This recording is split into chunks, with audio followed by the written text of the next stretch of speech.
흔히들 소아는 작은 어른이 아니다 라고 말하잖아요.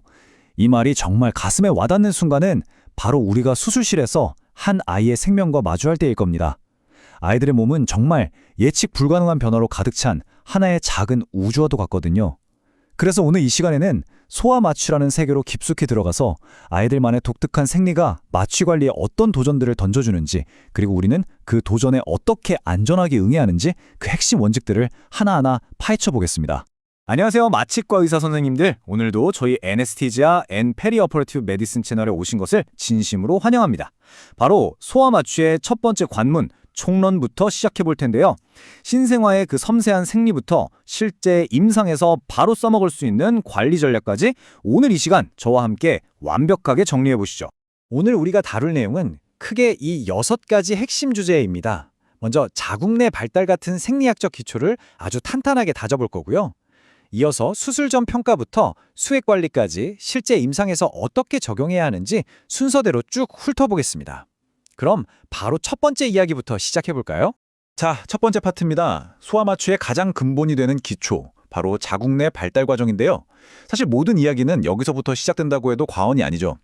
아이가 세상에 나오기도 전에 자궁 안에서 겪는 그 변화들이 출생 후에 우리가 세울 마취 계획에 얼마나 결정적인 영향을 미치는지 이해하는 것, 이게 바로 모든 것의 출발점입니다. 자궁 내 발달은요, 마치 한 편의 드라마처럼 이 3단계로 나눌 수 있습니다. 첫 2주, 배하 전기라고 하죠. 이때는 착상, 즉 생명의 씨앗이 뿌리를 내리는 가장 불안정하고 취약한 시기입니다.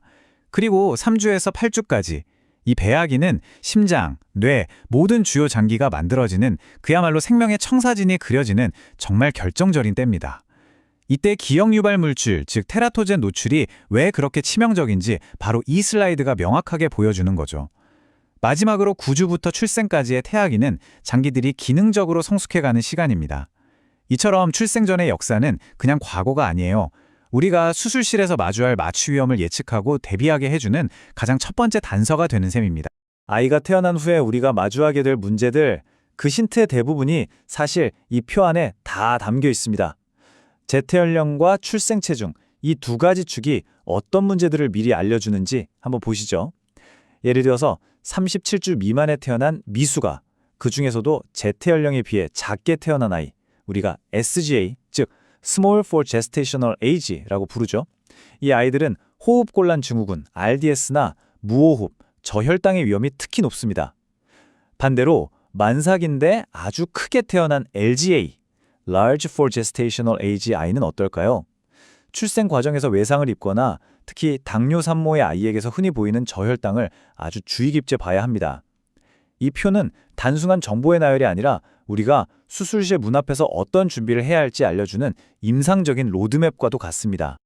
그리고 아이가 태어나자마자 치르는 첫 번째 시험이 바로 이 아프가 점수입니다.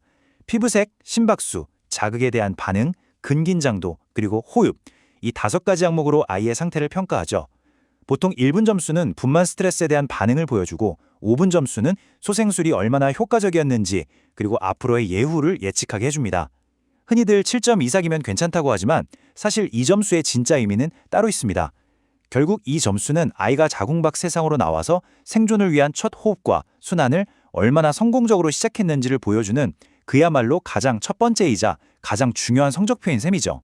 자, 이제 첫 번째 파트의 가장 핵심적인 내용입니다. 바로 신생아와 영아의 생리학적 특징으로 넘어가 보겠습니다. 아이는 작은 어른이 아니다. 이 명제가 왜 소아 마취의 제일 원칙일 수밖에 없는지 지금부터 그 이유를 하나하나 샅샅이 파헤쳐 보겠습니다. 신생아의 심혈관계는 딱 2단어로 요약할 수 있습니다. 불안정하고 예민하다. 가장 큰 특징은요, 스트레스 상황에서 태아 순환으로 너무나 쉽게 되돌아갈 수 있다는 점입니다. 저산소증이나 산증 같은 스트레스가 오면 닫혔던 동맥관이 다시 열리면서 폐로 가야 할 피가 그냥 지나쳐버리는 정말 재앙적인 상황이 벌어질 수 있죠. 그리고 더 중요한 사실, 심박 출량이 거의 전적으로 심박수에만 의존한다는 겁니다. 성인처럼 1회 박출량을 늘릴 여력이 거의 없기 때문에 섬액이 오면 그건 곧바로 혈압 저하로 이어집니다.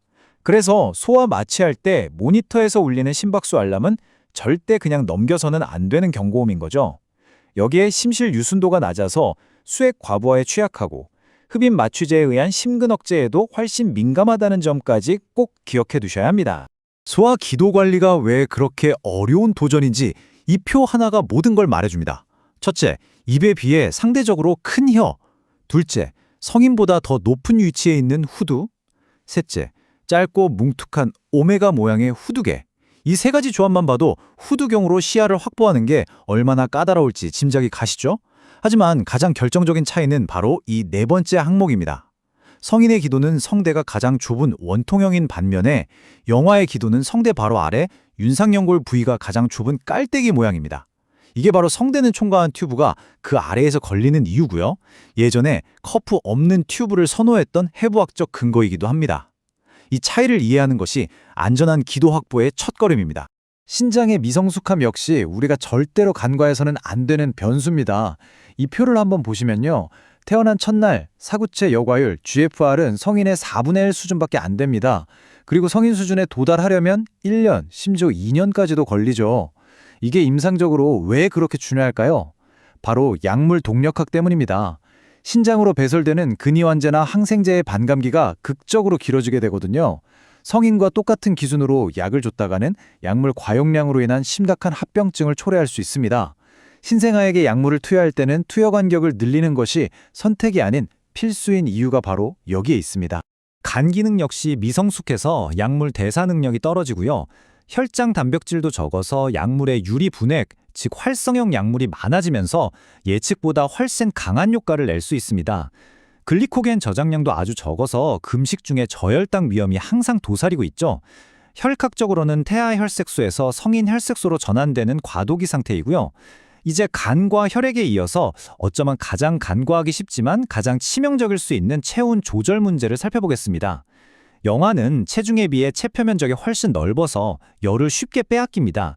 게다가 성인처럼 근육을 떨어서 열을 만들지도 못하죠. 그런데 마취제는 이 아이들의 유일한 열 생성 방식인 비떨림 열 생성마저 억제해버립니다. 이 때문에 소아 마취의 성패는 사실상 보온에 달려있다고 해도 정말 과언이 아닙니다. 자, 지금까지 소아의 독특한 생리학적 기초를 탄탄하게 다져봤습니다. 이제 이 지식들을 실제 수술실로 한번 가져와 보겠습니다.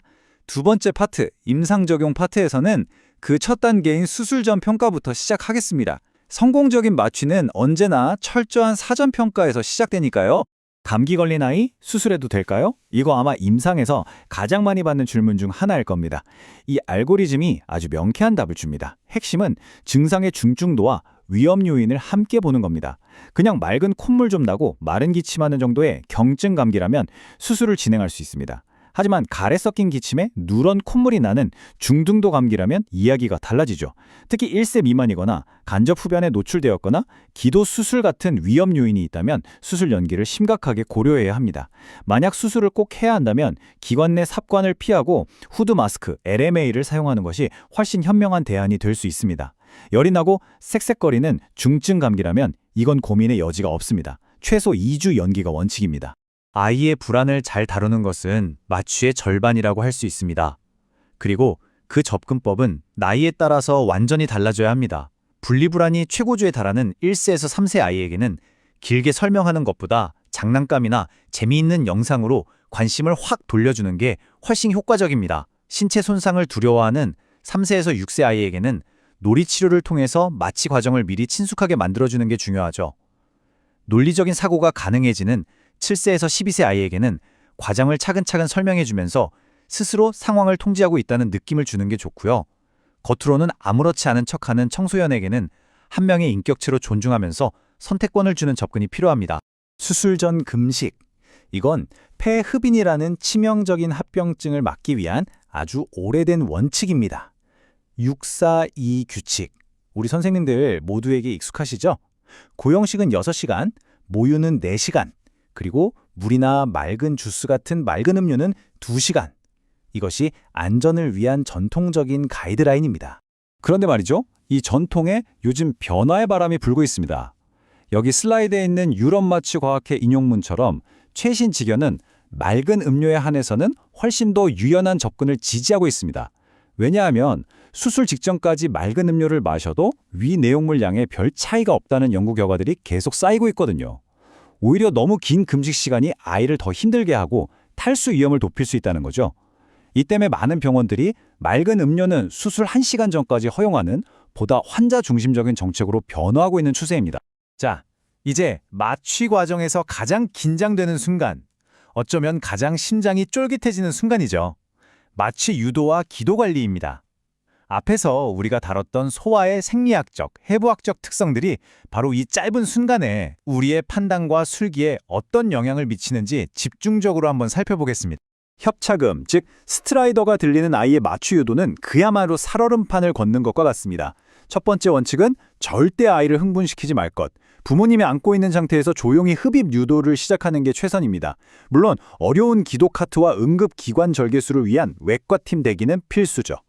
자발 호흡을 유지하면서 천천히 유도하는데 만약에 스트라이더가 더 심해진다면 마스크에 10에서 15 정도의 호기말 양압 PEEP를 걸어주면 기도를 열어주는 스텐트 효과가 있습니다.